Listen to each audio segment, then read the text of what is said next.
Mayo at mayo po natabang po siya. Naghihirap po kami sa pagkain. Pag mayong-mayo po kami, mayo po.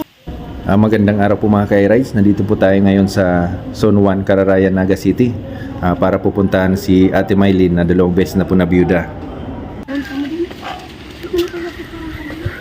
Ay, papaguto pa lang ka mo, Nay. Nay, ano po panira nindo? May po ka mong panira. Di pa Nay, anong sinisira nindo dyan? Maluto lang? Pag nag-aano po ako digdi, nagdadara po ako ng asin. Pag minsan po asin. Tapos Minsan po asin ang inuulam nyo po. ano po. Pag igwa po akong kwata, nagbabakal po akong laki, may beef. Ano po po. Bali, ano pong trabaho mo, Nay? Ano po, dyan sa ano po ako labandera tapos harong po. Siguro naman po kinikita mo kay Nay. 4-5 lang po ang sundo ko dyan. Monthly. Tapos, pira po ang aki mo. 6 po yan sinda. 6 po. Bali yan po si Bibi. Po, dahil po siya makalakaw. Ilang taon na po yan? Sobrang 4 na po siya. Di paano to, Nay? Pag naglalabada ka, sinong naiiwan dito? Ini po at nag-i-school na po yung iba pong apo. May agom ka po, Nay? Wala ka na pong may ka na pong agom? Nagbubuhay sa mga anak. Pero say pinapanganay mo, ma'am, ay pinakapanganay mo. Mayo. Sa inot ko po may 2. 22 na po. Kasama mo, Nay, ipapira pa po sinda. Ini po. Bali 5 po. 5. 5 po sinda ka ba, sige. Paano yun, Nay? Nagkakaralasi pa mga aki mo? Saan po nagkakaralasi? Yan po sa Maranda. Bali, libre mo po baga dyan, ano, ma'am? O paano, Nay, pag may ka mong, minsan may ka mong panira. Nagtsatsaga na lang po ako. Naghahanap po ako mga gulay-gulay. Araw po kayo sa bago, ano po pagpamawanin daw? Nagkape lang po. Tapos ganyan po, may po ka mong panira. Maluto lang. Lugaw yan. Nilugaw po na ibasan. Tapos pag nakakabakal ka lang panira, pag nakakasahod ka po sa paglabada. Ano pong kalagayan ni baby mo po? Para pong may polio, may siya. Hindi po siya nakakalakad. Pirang taon na po nga si baby? Sobra na pong 4. 4 years old na po siya. Hindi po siya nakakalakaw. O pag mayo ka po. Pati siya nakakataram. Hindi pa siya nakakataram. Paano po yan, ay? Pag marayo, sulo man lang po yun, aki magdisiging kamang-kamang lang po. Hindi po. Ay, si baby, yun po ni si baby ang siya nag-aataman. Pirang edad na po ni baby? Nasa is na po yan. Mas 6 years old pa lang, pero nag-aalaga na ng Siya aki. po ang nagpapakakan. Nagsasap na. Tataw na po magsapna na si baby? Pag may pansap na po, pero pag wala. Mayo. Ano yan? Nay, hindi lang po kami nagtuturog. Sa dagat lang po. Sa dagat lang po kami nagtuturog. Paano itong sabi mo nga, Nay, pag mauran, nagbabaha digdi? Naglalao po ang tubig. Agabot po sa tubig ng Tapos tubig. dahil po pa kami digdi at halangkaw po ang tubig. Pag minsan po, turukaw na lang po kami dyan sa duyo. Magkaraga. Ano po bang pangarap mo, Nay? Maylin po. Maylin kuya. Maylin kuya. Bali ilang taong ka na, Nay? Sobra na po akong 30. May 30 ka na po. 30 pira po. 38. Kumbaga ano po, balo ka na po. Kaya kumbaga talagang ika na lang po ang ama-ina. Ika na lang po inaasahan ka mga akim, ano po. Nay, ano pong may gusto ka pong sabihin, Nay, sa mga nakakadalan po kani? Gusto ko po sir, tabangan po kami mag-anak. Pamilya ko at mayo po natabang po siya. Naghihirap po kami sa pagkain.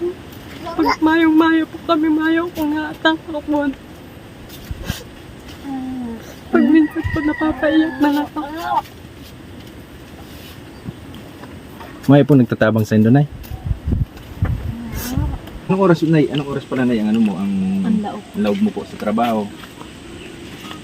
Ano po, pag minsan po nalaog ako alas 8. Alas 8 tapos pagkakaaga po, piglulutuan mo na po silang, ano po Madaling pigluluto? araw po, gusto, matangang pa, nagluluto na po ako. Ano pigluluto mo po pagkakaaga? Inugaw po. Tapos paano yung manay, pag nag-uuli kayo di pagkakaugto? Nag-uuli ka po pag-uugto dahil po, Hindi po, maghapon. bali maghapon ka po sa trabaho mo? Mhm. Di paano yun ay pag ano ninda, pag Pag mayo na po silang o pag lunch ninda, paano po sinda makaluto? Isa po nagluluto pag lunch. Ay, yun po si Taon na po siya. itong 6 years old po ano. Tapos ano pong minsan ang panira Paminsan ninda? po ang panira ninda, asin. Masin po asin. Asin suka. Pag maanganit kung yung asin na lang. Minsan po suka. Nagkakarakan po nga yung panira. Bagaro nasanay na lang po. Tsatsaga na lang po. Yun ay may dara ko dyan ay sa imong pasalubong. Maski pa paano po makatabang-tabang man lang po sa inyo. Hindi madali lang po na yan, kuhanin ko lang po na. Bali grocery na tapos bagas. Tapos may kadit pa po yung cash na pagpasensyahan mo na po ni 1,000 lang po inyo na Maraming salamat. Pwede naman. Bali yan na hali po yan na sa mag-agum na OFW. Wow. Hindi po ang nag-sponsor po kayo sa imo na pasalamat po kitang Marita. At least maski pa paano po iguan na pong maski pa paano magkakaroon ng aki mo. Paano po pag nakakasweldo ka man po diyan ka lang po nakakapanira po. Hindi nga baka kumpleto di sa hapon. Kung kaso ang 45 po bagay kung ano na po yung isang na panahon. Pero 500 po muna nga garo baga ano na lang pagkatapos ng panahon. Hindi po. Ano pong may masasabi mo na sinagtabang po sa inyo na Maraming salamat po sa inyo. Hali po yun ay sa OFW na mag-agum. Ano pong masasabi mo na sa sa OFW pong mag-agum? Salamat po.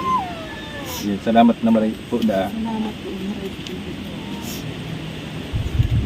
Salamat po maray. Sa mga gusto pong magtabang kay nanay, pwede nyo po akong i-message para po maipaabot na po girari ang tabang sa inda. Nakakahirap po talaga ang ninda, ang katayuan.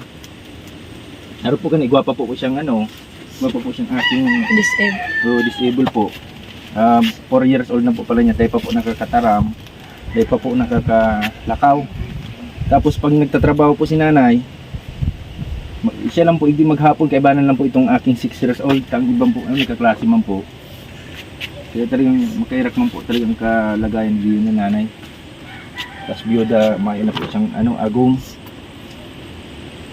Kaya po, sa mga po, nananawagan po ako sa mga sa mga gusto pong magtabang kila nanay. Makahirap po talagang sitwasyon ninda. Ano po kani ang bubong po pala ninda, trapal lang po ini. Pag naulan po natin. Plus pag naulan hindi nabaha pa. Kaya minsan dahil po sinda makaturog. Salamat pong maray. Yan po, may pa pong dahil po sinda safe pa po idiyata. May po di sindang mga lanog pa. May pinto. Hindi po may pinto. Kaya sa mga gusto pong magtabang, Diyos mabalos na lang po sa ang bala po sa inyo. Salamat pong maray. God bless po. Ito po pala ang bahay ni Ate Maylin. Bali pinagtagpi-tagpi lang po ang dingding, wala po silang pinto. Kaya hindi po safe para sa mga bata. Tapos ang bubong po nila trapal, kaya tumuturo daw kapag umuulan. Saka binabaha po sila kapag malakas ang ulan. Sana po marami pong tumulong kay Ate Maylin kasi nakakaawa po talaga ang kanilang kalagayan. Diyos na po ang bahala sa inyo. Shout out po kay Ma'am Marites Estayo kasi siya po yung nag-message po sa atin para mabisita po natin si Ate Maylin. At nagpapasalamat din po ako sa mag-asawang OFW na sila po yung sponsor natin ngayon. Maraming salamat po. God bless po.